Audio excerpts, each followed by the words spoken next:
Mesa de debates. Oferecimento Unimed Juiz de Fora.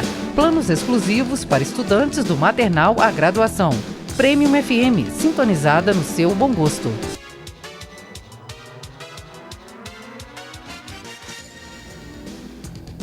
Olá, hoje é segunda-feira, dia 28 de janeiro. Está começando mais uma mesa de debates aqui pela TVE Juiz de Fora, começando mais uma semana. Então eu quero aproveitar para agradecer a você que sempre está aqui com a gente, ligadinho no nosso programa. Também já te faço um convite para a gente ficar junto hoje até meio-dia. Hoje nós vamos debater sobre os desafios de inovar na educação e falaremos também sobre o direito do consumidor no período de matrícula escolar. Agora eu apresento para vocês os nossos debatedores do programa de hoje. Bom dia, Zé, tudo bem? Bom dia. Tudo mais ou menos. Mais bem, ou menos. Né? Você não pode falar que está tudo bem com essa confusão toda. E hoje cedo eu ouvia que Congonhas tem uma barreira lá em cima. Você imagina se ela arrebenta também e você tem lá todo aleijadinho, um patrimônio da humanidade, fora o patrimônio humano, não é? Até quando, né? É hora de perguntar toda vez, 3 anos depois de Mariana, e acontece tudo de novo. A gente está precisando pensar e mudar muito.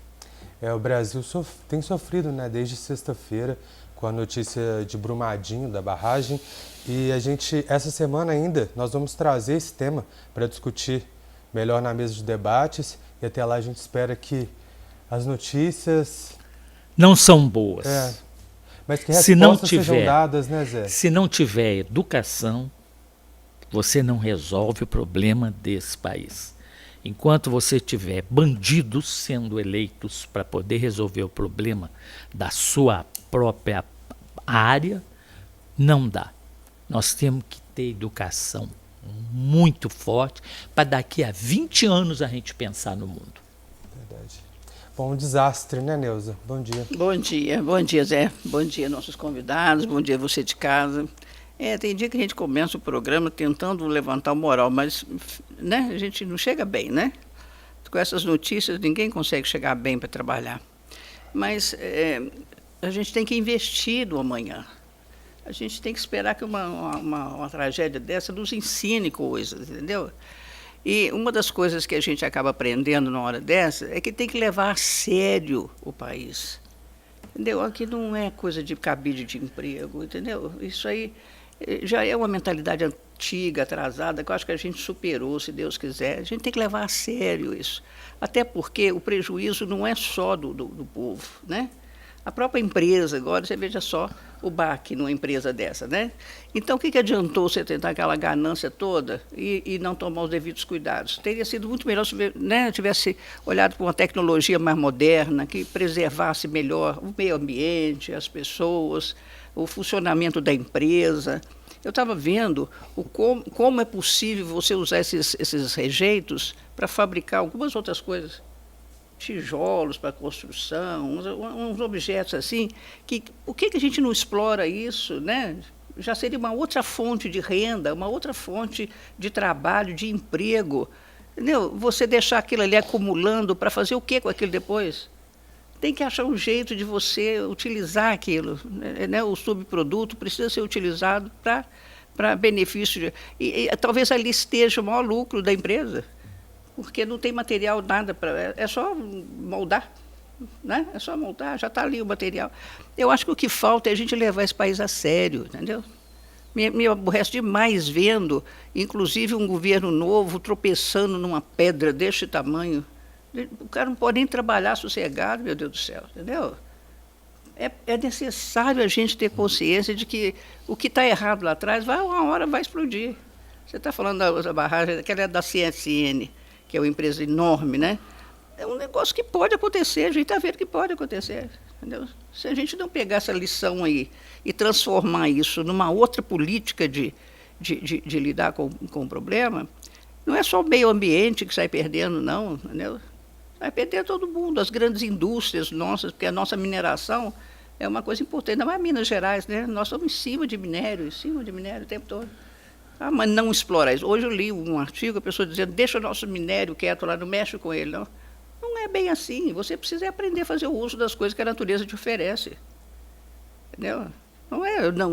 Não explora minério. Fecha vale, acaba com isso. Isso é solução? Então, se amanhã você tiver um problema com a floresta, você fecha a floresta. Se você tiver um problema, você fecha, entendeu? Você vai viver de quê? Eu acho que a gente tem que aprender a utilizar o que a natureza nos oferece com sabedoria, entendeu? Com responsabilidade. Bom, vamos trabalhar, né? Vamos lá. A gente trabalha hoje, então, começando com um misto de indignação e de tristeza por causa dessa notícia, mas não é o nosso tema principal do programa de hoje. Eu apresento para vocês agora os nossos convidados. A gente recebe o coordenador do CDCOM, Nilson Ferreira Neto. Bom dia. Bom, mas é advogado. Né? Advogado, perdão, Nilson. Bom dia, bem-vindo. Bom dia. Eu queria aproveitar o gancho aí que o Zé Luiz deixou. É importante a gente falar isso. Nesse país a gente tem que investir em educação, educação, educação. É isso que vai nos salvar. É isso que vai fazer com que daqui a uns 20, 30 anos a gente possa dar um salto de qualidade, né, de respeito não só à natureza, ao ser humano principalmente, né, e vamos ser um país que vamos ter uma economia saudável, economia sustentável. Então isso é muito importante, porque o que a gente tem visto aí, eu vi alguns comentários, e um bem proposital com relação a essa questão, é justamente o problema do capitalismo, né? É o capitalismo desenfreado que quer lucro acima de tudo e não quer fazer investimentos, porque investimento não dá lucro. Muitas vezes esse tipo de investimento no social, isso não dá lucro. Então é muito importante. O que eles fazem? Deixam aquilo lá há muitos anos, né? A gente tem aqui nesse país, desde que começou a mineração no país, a Deus dará, fica lá a céu aberto, sem nenhum aproveitamento, e com um risco muito grande, como já aconteceu várias vezes nesse país, não só a Mariana e agora Brumadinho, mas em vários outros locais já aconteceram isso também, e você vê, as autoridades não tomam providência nenhuma. Muitas vezes a autoridade fica naquela camisa de força, né? O prefeito da cidade, quando acontece isso, ele não quer que tome nenhuma providência enérgica, firme mesmo, dura contra essas empresas, por quê? A economia do município depende disso. O prefeito então, Sobradinho agora está brigando com o governador, que era o governo estadual que tinha que fazer isso. Sempre um empurra para o outro, né? Isso. Então, só para encerrar, bom dia, Neuza, bom dia, Zé Luiz, o professor Sérgio. É um prazer estar aqui mais uma vez, né, debatendo assuntos de interesse da nossa sociedade. Prazer é nosso, muito obrigado. E também a gente recebe o professor Sérgio de Carvalho Júnior. Bom dia. Bom dia, é um prazer enorme estar aqui, principalmente ao lado do professor Zé Luiz, foi um professor na universidade, é um prazer reencontrá-lo. É um dia triste, né? E eu quero, de antemão, endossar a fala de todos, mas me solidarizar com os engenheiros do Brasil, né? Que a carga que está nos ombros dos engenheiros como se fosse estritamente falha deles, né? E não é.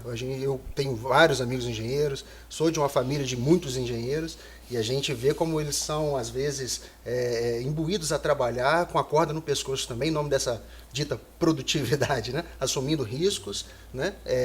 Calculados, mas são riscos, né? E como toda gestão de risco incorre, né, vez ou outra, acabar em acidente, né? Então, a minha solidariedade aos engenheiros, principalmente os daqui de Juiz de Fora, que eu acompanhei a formação deles pela UFJF e sei do potencial que nós temos em relação à produção de mão de obra qualificada. Educação. O Nilson trouxe, né, a fala endossada pelo professor, que educação, a gente sempre coloca nas costas da educação a resolução de todos os problemas futuros do nosso país. Mas de que educação que a gente está falando, né? A gente está falando de escolarização, a gente está falando de potencial de formação, a gente está falando de que tipo de escola. É isso que a gente vem debater hoje. Ainda bem que você parou de falar quando eu estava bebendo água. Desculpa. Sempre acontece. Obrigado, viu? Bom, nós vivemos em uma sociedade que exige respostas cada vez mais criativas e inovadoras para as questões cotidianas. Na educação, o desafio não é diferente. Mas quem será que assume essa responsabilidade? O que já tem sido feito? E é isso que a gente vai conversar a partir de agora. Sérgio, quais são esses desafios encontrados? São vários, né? Os desafios já convencionais da educação, mas esses de acompanhar os avanços da tecnologia e da sociedade como um todo. Quais são esses principais desafios agora? Então, o problema todo é essa expectativa que tem em relação da educação ser o carro-chefe para a resolução dos problemas do país. Fica tudo na conta, nas costas dos professores, né? Como se os professores fossem a razão salutar do desenvolvimento das pessoas, e não é.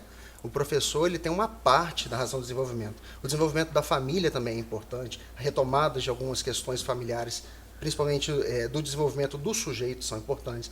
Os programas de saúde mental, que dão alicerce para que essas crianças cresçam cada vez mais saudáveis, também é importante. Quando a gente fala de educação, a gente fala de processo de escolarização.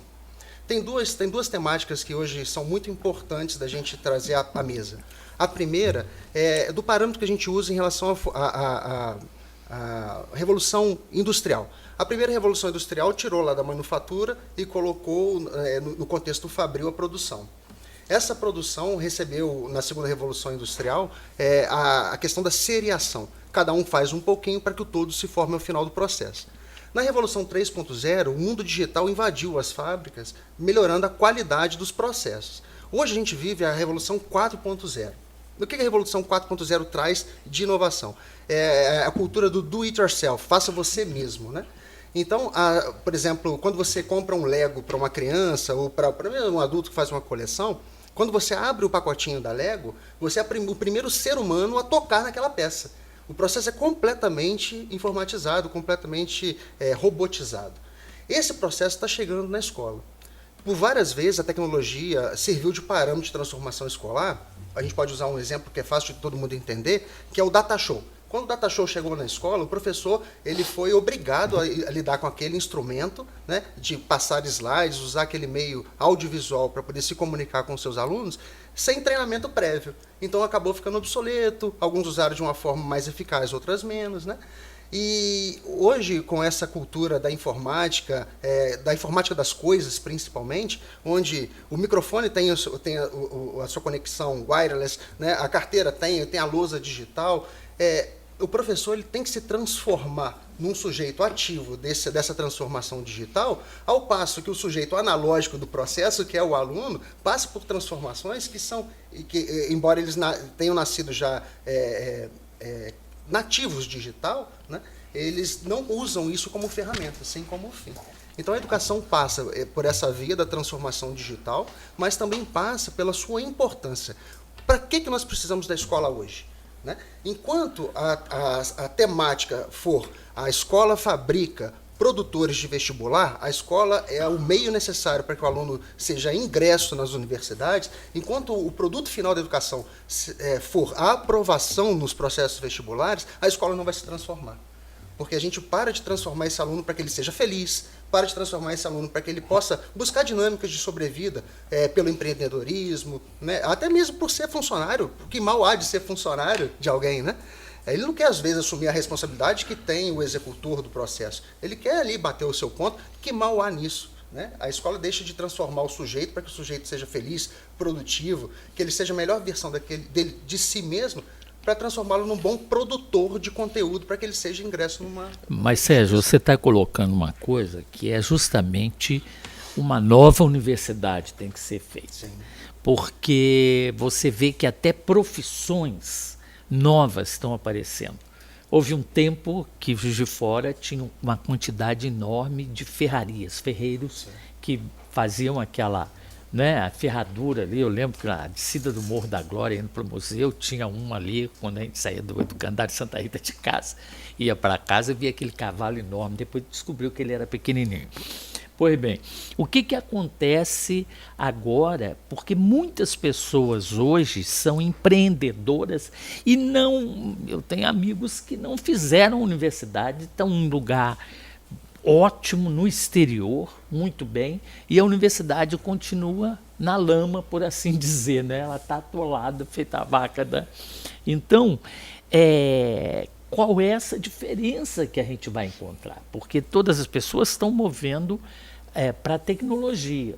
Mas vamos ver que a partir do momento que a pessoa não lê mais, não tem vocabulário, a gente está vendo isso pela imprensa, a gente está vendo a cobertura da imprensa de jornalistas sem vocabulário agora, que eles caíram lá na lama tem que fazer, então repete a mesma coisa sem parar. Então a gente passa a ser só um repetidor. como é que essa nova escola vai aparecer. Porque se você pegar a Fazenda do Rosário, não é? A Helena Tipoff, por exemplo, ela trabalhava com pessoal de zona rural. E os caras tinham a letra dura, pode dizer. Então, ela levava para um paiol, punha a debulhar milho, cantando, depois voltava para a sala de aula e a letrinha deles melhorava. Quer dizer, era um gênio numa determinada época da educação. Como é que esses novos gênios da tecnologia vão aparecer? Quando a gente fala em mudança, é uma quebra de paradigma. Então, hoje não adianta você mudar a escola básica e a universidade continuar do jeito que ela está, né? A gente precisa mudar tudo. E o que é mudar tudo? Redesenhar os cursos do ensino superior para que eles sejam instrumentalizadores. O curso hoje do ensino superior não forma agentes do trabalho. Forma, muitas vezes, sujeitos que têm uma boa base teórica para reflexão, mas sem muita instrumentalização. Hoje, o mercado de trabalho exige que você seja, além de um bom solucionador de problemas, que você também seja um bom gestor de si mesmo. Essas competências a universidade não traz mais. Não são todas as que abriram os olhares para isso, né? A gente tem um exemplo muito bacana no Brasil, da Celso Lisboa, que teve essa mudança de paradigma. Inclusive, aqui em Juiz de Fora, um dos idealizadores dessa mudança, o Tiago Almeida, acaba de abrir uma escola do Bom Pastor com esse viés, com essa nova tendência da educação. Isso é um processo embrionário, mas a universidade ela tem que se atentar de que, como ela ainda é o fim primário, né, da evolução do estudante, ela também tem que formar bons executores. Esse é o primeiro ideário da escola.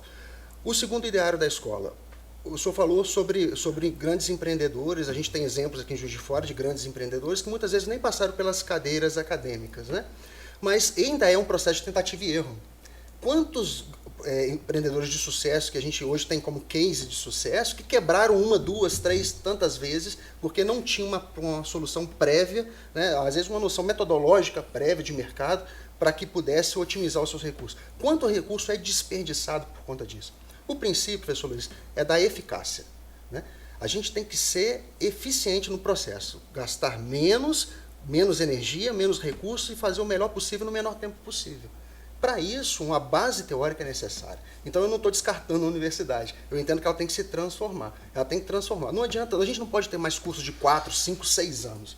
Quando o aluno ingressa e ele egressa lá no 6º ano de faculdade, já é obsoleto no seu saber. O processo editorial no Brasil ele é obsoleto, né? Eu estou com um livro para ser lançado, já tem quase 2 anos, já tem que reeditá-lo, já não vai ser lançado mais, né, como eu escrevi. O processo todo é uma mudança de paradigmas, mas de quebra. Para isso acontecer, a gente tem que mudar também o visual da família. Não cabe mais você chamar o pai na escola, né, para tratar que o filho dele é bagunceiro, para tratar que o filho dele conversa na sala de aula. Isso ele sabe, ele conhece o comportamento do filho. O que ele precisa também de formação. Então as escolas hoje têm que formar as famílias também, para que as famílias entendam que esse processo de modificação é necessário, que as famílias sejam parceiras da escola nesse processo de transformação e possam sim, aí desenvolver o melhor sujeito na sua melhor versão. E falando assim, né, traduzindo no bom português, o que você faz com aquele aluno que agride o professor? É o grande desafio, né? Se não for um transtorno opositor desafiador, um processo de construção desse comportamento, que aí a gente tem que ter a assessoria da saúde mental, a gente tem que mudar a configuração escolar. Hoje a gente usa em conceito dos 10 verbetes mais pesquisados no Google sobre educação, 9 são sobre metodologias ativas. É o grande carro-chefe da educação hoje. O que são as metodologias ativas? O professor deixa de ser o oráculo, o detentor do processo de aprendizagem e divide esse protagonismo com o aluno. Por que eu falo divide e não transfere? Porque saber a gente não transfere.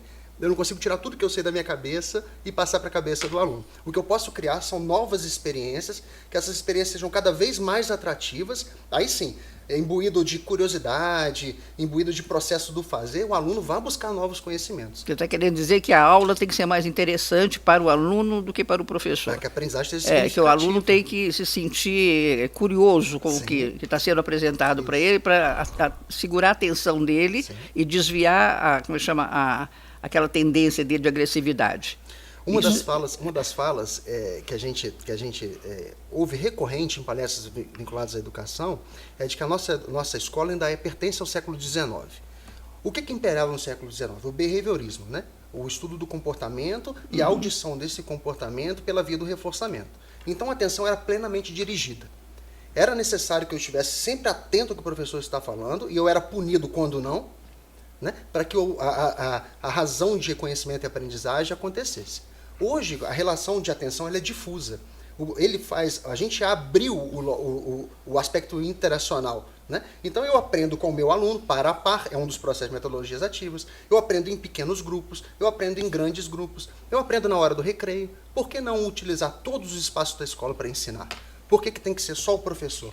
Em 50 minutos de hora-aula, o professor ele traz um trecho da disciplina. Em 50 minutos de Google, você tem acesso a qualquer informação do mundo.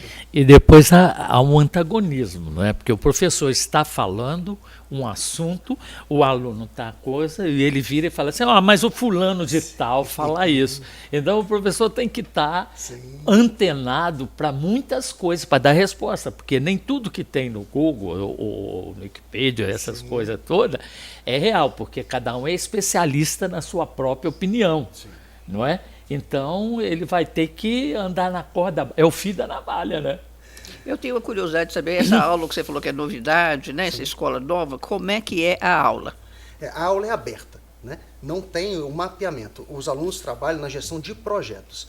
Eu posso aprender tudo sobre matemática montando uma bicicleta. Sim. Razão de eixo, razão de torque, né? Raio, área do círculo, montando a bicicleta. Por que não utilizar o que é próprio da cultura daquele sujeito, que é a brincadeira, que é o fazer, que é o montar as coisas, criar brinquedos? Por que não utilizar esse espaço lúdico para aprender? Então, um dos processos dessa nova metodologia ativa é dividir. Você tem 30 alunos numa sala de aula, é o normal, é uma base, né, de 30 alunos na sala de aula. Por que não dividi-los em pequenos grupos de 5, em 6 grupos de 5, e cada um desses grupos desenvolver um projeto a partir das referências que ele tem? É um processo difícil para a gente transferir para o adulto, porque a gente sempre pensa em educação como pedagógico. A pedagogia, né, aí a gente vai retomar a questão da retórica, da semântica. Pedagogia é orientada à criança, né? São as razões de ensino-aprendizagem orientadas à criança. Quando você vai formar o professor, o aspecto pedagógico já não funciona. Eu tenho que lançar mão da andragogia. Então o professor ele aprende pelos seus referenciais anteriores, fazendo sempre memória das experiências já vividas, para que possa ressignificar a sua realidade, enquanto o aluno ele é movido pela curiosidade. Então, o fazer para o aluno é objeto de significação da realidade. Nós podemos discordar, por exemplo, do uso da caneta. Né? Para mim, para escrever. Para uma mulher de cabelos longos, para prender o cabelo. Mas ambos temos que olhar para a caneta e identificar a caneta no mundo real. Esse é o problema. A gente vinha conversando lá fora, eu e o professor Zé Luiz, eu uso uma analogia que ela é bem palpável. O átomo está para a física, como a célula para a biologia, como a linguagem para o pensamento. As nossas crianças não leem mais. Elas não leem. O fenômeno do teatro, por exemplo, professor, quando você lia e você fazendo a sua linguagem, a sua língua, né, o seu falar, ia lendo para você na sua cabeça, a gente não se dava conta disso. Mas você ia criando processos de imaginação, esses processos de imaginação iam criando imagens, essas imagens elas vão sendo alocadas numa área própria do cérebro, que a gente chama de área de Wernicke, para que ela seja enviada para uma outra área, a área de Broca, que ela faça a estruturação da linguagem. Esse processo, ele é um processo natural, mas ele é um processo dirigido. Então eu preciso de criar experiências cada vez mais de contato com língua, contato com objetos, para que a gente possa fazer novas experiências de aprendizagem. Perfeito. Bom, a gente vai pausar nossa conversa rapidamente. Perfeito. Vamos para o primeiro intervalo do programa de hoje e já voltamos.